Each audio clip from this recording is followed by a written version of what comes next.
નમસ્કાર વિદ્યાર્થી મિત્રો, ઓનલાઈન એજ્યુકેશનમાં આપ સૌનું ફરીવાર સ્વાગત છે। આપણે અગાઉના વિડિયોમાં અર્થશાસ્ત્રમાં ચેપ્ટર નંબર 11 છે ભારતીય અર્થતંત્રમાં જે નૂતન પ્રશ્નો, એની અગાઉના જે પણ કઈ મુદ્દાઓ છે સ્થળાંતર, એની આપણે વિગતવાર ચર્ચા કરી ચૂક્યા છીએ। હવે આપણે જે મુદ્દો સમજવા જઈ રહ્યા છીએ એટલે કે શહેરીકરણ, તો કે આપણે હવે શહેરીકરણની વાત કરવાની રહેશે। તો ધોરણ 12 ની અંદર હવે જે એક્ઝામ આવી રહી છે, તમારે એના માટે આ મુદ્દાની તમે સારી એવી તૈયારી કરી શકો છો। શું કામ કે દર વર્ષે આમાંથી કોઈ પણ એક પ્રશ્ન 3 માર્કનો, 2 માર્કનો અથવા જે મોટા પ્રશ્નો છે એમાંથી પૂછાઈ શકે છે। એટલા માટે ખાસ કરીને તમારે શહેરીકરણનો જે મુદ્દો છે એ ખાસ તૈયાર કરીને જ તમે રાખજો। તો આની અંદર આપણે સમજશું કે ભાઈ શહેરીકરણ એટલે શું છે, એનો અર્થ છે, એની વ્યાખ્યાઓ સમજશું। પછી શહેરીકરણને જે પણ કાંઈ વિવિધ મુદ્દાઓમાં સમાવેશ કરવામાં આવે છે કે કેટલા ચોરસ મીટરનો એરિયા છે, કેટલી વસ્તી છે, ક્યારે એને શહેરનો દરજ્જો આપણે એને આપી શકીએ છીએ, તો એ વિવિધ કારણો છે એનો પણ આપણે અહીંયા વિગતવાર અભ્યાસ કરશું। તો ખાસ ધ્યાન આપજો વિદ્યાર્થી મિત્રો, આ મુદ્દો આપણા માટે ઘણો અગત્યનો છે। આની અંદરથી ઘણું માર્કિંગ તમે ખેંચી શકો છો। તો આપણે વાત કરવાની છે શહેરીકરણ। તો આ શહેરીકરણ શું છે? તો કે ભારતીય અર્થતંત્રમાં એક નૂતન પ્રશ્ન આપણે શહેરીકરણનો પણ ગણાવી શકીએ છીએ। હવે જો જેવી રીતે આપણે સ્થળાંતર સમજ્યા, બરોબર, એવી જ રીતે આપણે શહેરીકરણના પણ કેટલાક લક્ષણો છે, એનું મહત્વ છે અને એના લીધે એની અસરો છે એ આપણે આમાં સમજશું। તો આપણે જાણીએ છીએ વિદ્યાર્થી મિત્રો કે ભારતીય અર્થતંત્ર એ વિકાસલક્ષી, વિકાસશીલ અર્થતંત્ર છે અને એની કેટલીક એવી લાક્ષણિકતાઓ છે। તો સમયાંતરે ભારત હવે વિકાસ કરી રહ્યું છે ત્યારે 1991 ના જે આર્થિક સુધારાઓ છે ત્યારથી લઈને અત્યાર સુધીમાં જે પણ કાંઈ પરિવર્તનો આવ્યા છે એ પરિવર્તનોના અનુસંધાને આપણે અહીંયા શહેરીકરણનો અર્થ આપણે સમજશું કે દેશ છે એનો વિકાસ જ્યારે સિદ્ધ થતો જાય છે, જેમ જેમ વિકાસ આગળ વધતો જાય છે અને વિવિધ ક્ષેત્રો છે એ હવે વિકાસના પંથે આગળ વધે છે, ત્યારે આપણે એમ કહી શકીએ કે દેશમાં હવે પ્રગતિ થઈ રહી છે। તો આવા સમયે ખાસ કરીને આપણો ભારતીય કૃષિ પ્રધાન દેશ છે, એમાં જે લોકો કૃષિમાં રોકાયેલા છે એ મોટા ભાગના લોકો પેલા ગામડાઓમાં વસવાટ કરતા હતા અને ગામડાઓમાં તેઓ રહેતા હતા। પણ હવે એ લોકો ઉદ્યોગ ધંધાનો વિકાસ થવાથી, ભારત એક વિકાસશીલ દેશ છે એટલે કે વિકાસ થઈ રહ્યો છે, તો ઉદ્યોગ ધંધાનો પણ સાથે વિકાસ થયો છે। તો કે આ જે ઉદ્યોગ ધંધાનો વિકાસ થયો એના કારણે હવે લોકો છે તે ઉદ્યોગ વ્યવસાય રોજગારી સાથે વધુ જોડાવા લાગ્યા છે।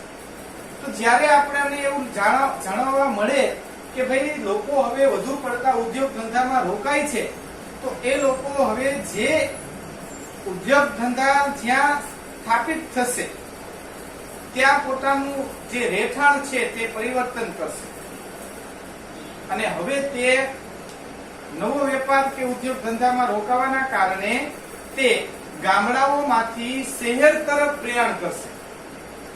તો આ જે પ્રક્રિયા છે એ સ્થળાંતરની તો સમજ્યા, પણ હવે જે લોકો પેલા ગામડામાં રહેતા હતા અને તેઓ હવે શહેરમાં આવે છે અને શહેરમાં આવીને વસવાટ પણ કરે છે, તો જે અમુક એરિયા એવા હોય છે કે પેલા તે ગામડામાં ગણના થતી હોય છે, તો હવે ત્યાં વધુ વસ્તી, વધુ ઉદ્યોગ ધંધા, રોજગાર વધવાના કારણે હવે તે જે એરિયા, જે ચોરસ કિલોમીટર છે જ્યાં વસ્તી હવે વધુ પ્રમાણમાં વસે છે, તેનો હવે સરકારે એનો વિકાસ કરવો જોશે। ત્યાંની સુવિધાઓ છે એ જનસંખ્યા પ્રમાણે હવે તે વધારવી પડશે।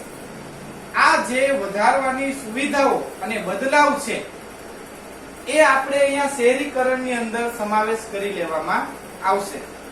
તો સૌથી પહેલા આપણે આ જ મુદ્દાઓના અનુસંધાનમાં જે સમજવા જઈ રહ્યા છીએ તે શહેરીકરણ. તો કોને શહેરીકરણ કહેશું?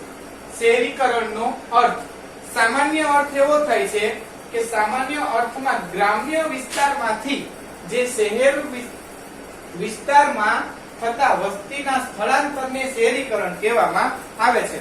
બરોબર. જે શહેરીકરણ આપણે અગાઉ જે વસ્તી સ્થળાંતર જોયું એને જ આપણે શહેરીકરણ કે ગ્રામ્ય વિસ્તારમાંથી શહેરમાં વધતી વસ્તી ને શહેરીકરણ આપણે દર્શાવી શકીએ છીએ. અલગ અલગ પ્રકારે શહેરીકરણ થાય છે, આપણે એની વિગતવાર ચર્ચા કરશું. સામાન્ય અર્થ એવો અહીંયા કહેવા માંગે છે, આ એનો સામાન્ય અર્થ એવો થઈ શકે છે કે ગ્રામ્ય વિસ્તારમાંથી શહેર વિસ્તારમાં થતા વસ્તીના સ્થળાંતરને આપણે શહેરીકરણ કહી શકીએ છીએ. હવે શહેરીકરણ એ એવી સામાજિક આર્થિક પ્રક્રિયા છે, સામાજિક અને આર્થિક પ્રક્રિયા છે કે એની અંદર જેનાથી કોઈ એક વિસ્તારની વસ્તીનું પ્રમાણ વધે છે અને કેન્દ્રિત થાય છે.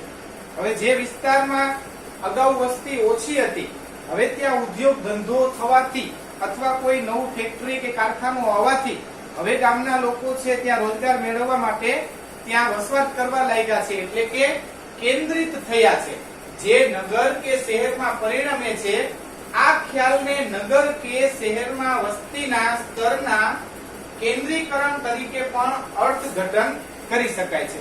તો આ રીતે પણ આપણે અર્થઘટન કરી શકીએ છીએ કે જો અગાઉ એ લોકો છે એ ગામડામાં વસતા હતા, હવે તે જે નવી જગ્યાએ વસવાટ કરવા લાગ્યા છે ત્યાં હવે તેઓ સ્થાયી થયા છે, જે નગર કે શહેરમાં પરિણમે છે.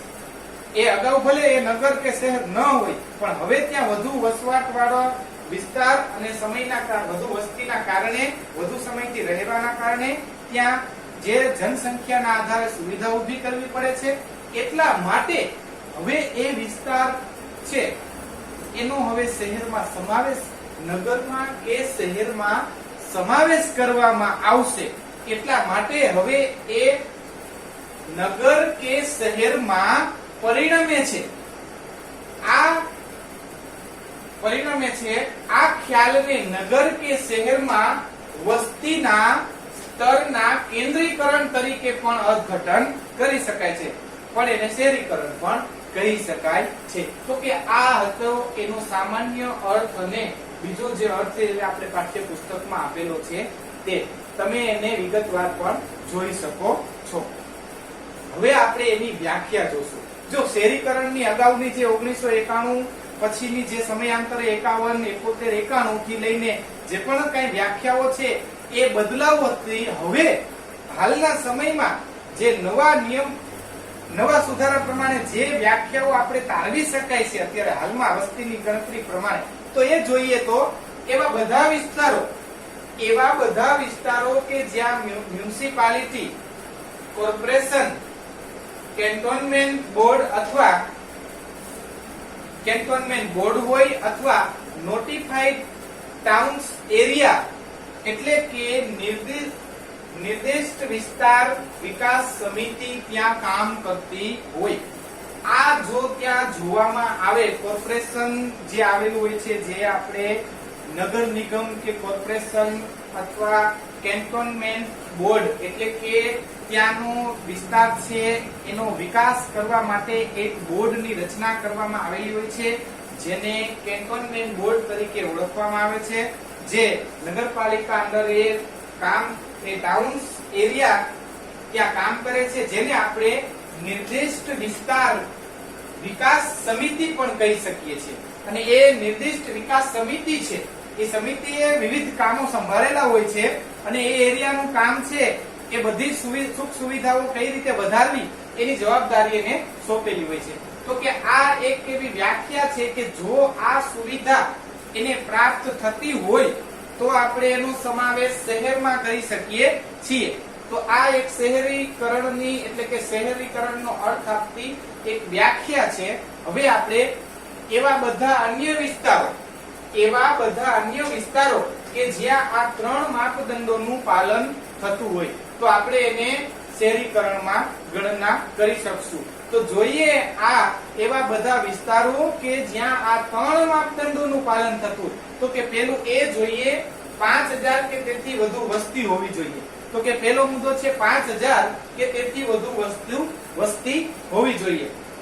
બી છે 75% કે તેથી વધુ કાર્યશીલ પુરુષ વર્ગ કૃષિ સિવાયના ક્ષેત્રમાંથી રોજગારી મેળવતા હોવા જોઈએ. તો કે જો અહીંયા આપ્યું છે કે 75% લોકો છે એ કૃષિ સિવાયના અન્ય જે ઉદ્યોગ કે બીજા વિવિધ પ્રકારના વ્યવસાયો છે એમાંથી પોતે રોજગારી મેળવતા હોવા જોઈએ.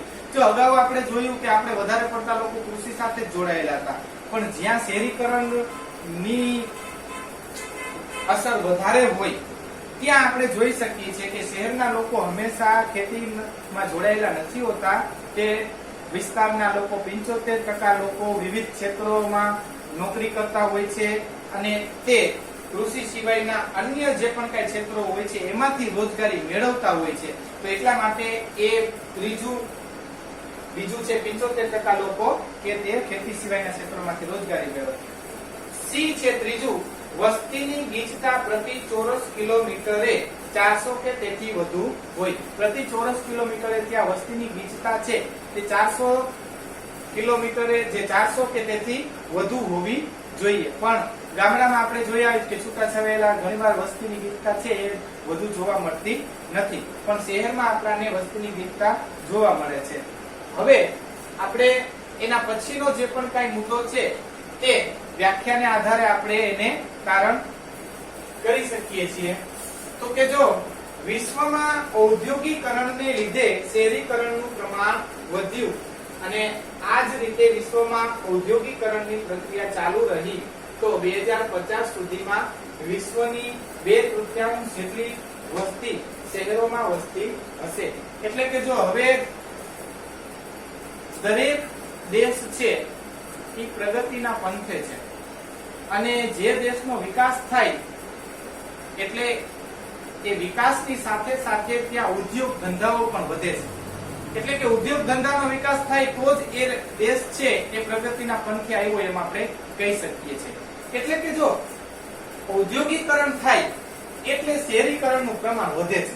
શું કામ કે ઉદ્યોગ ધંધા વધે છે એટલે ત્યાં લોકો હવે સ્થળાંતર કરે જ છે અને હવે તે શહેરમાંથી ગામડાઓ તરફ જે પેલા જતા હવે તે લોકો શું કરે છે કે તેઓ ગામડામાં પોતાનો જે પણ કઈ ઉદ્યોગ ખેતી ક્ષેત્ર છે હવે એમાં એને રોજગારી પૂરતી નથી મળતી, એટલા માટે તેઓ શહેરમાં જઈને વસે છે અને તેઓ આવા વિવિધ જે કંપનીઓ છે કે બીજી કોઈ પણ નોકરીઓ છે તેમાંથી જોડાઈ જાય છે.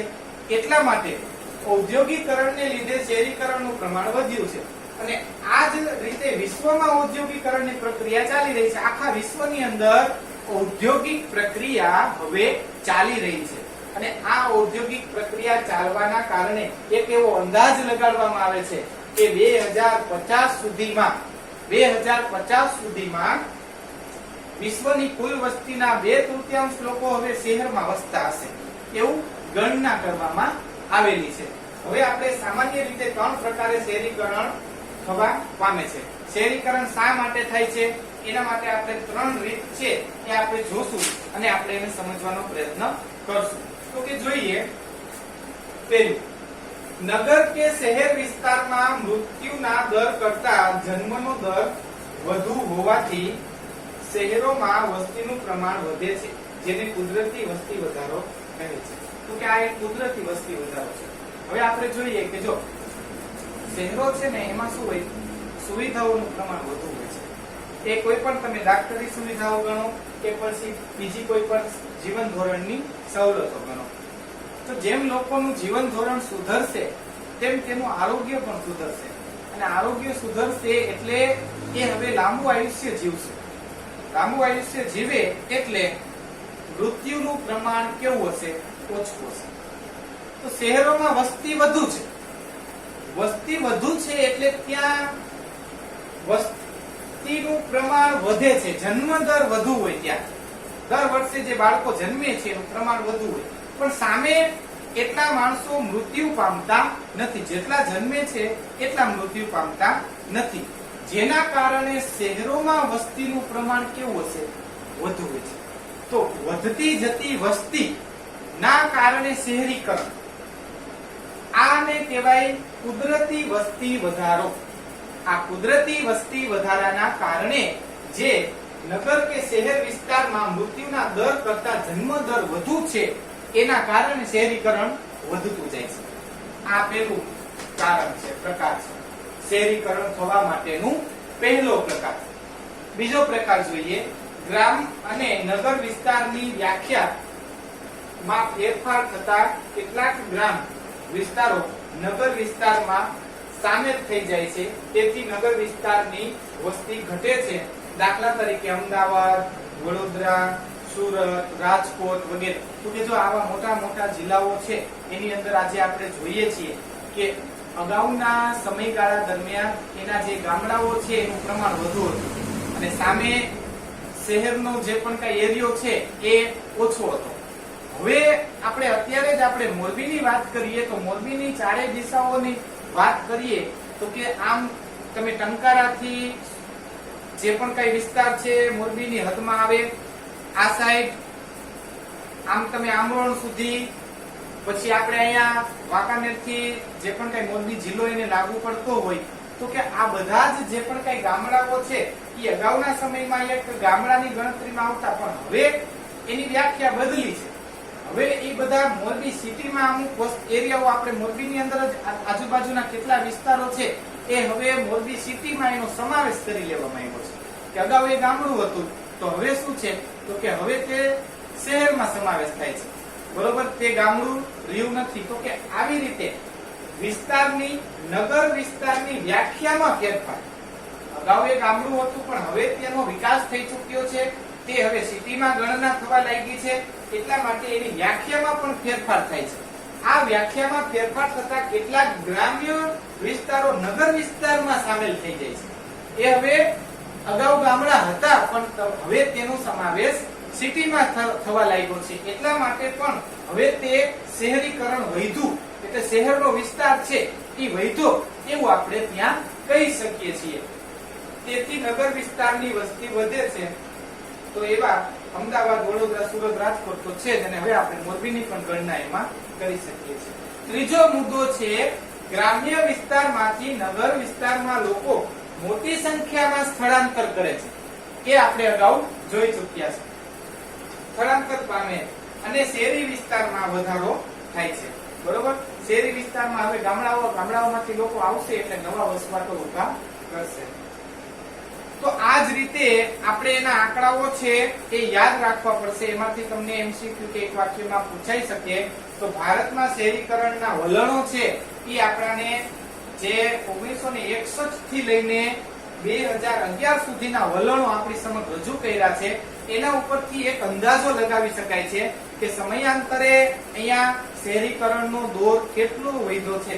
તો જો 1961 માં 17.97% લોકો છે એ અહીંયા શહેરીકરણના વલણોમાં આપણે શહેરી વસ્તીનું પ્રમાણ ટકાવારી આપેલું છે કે માત્ર ને માત્ર 17.97% લોકો શહેરમાં વસતા હતા. આ વાત છે 1961 ની વાત છે.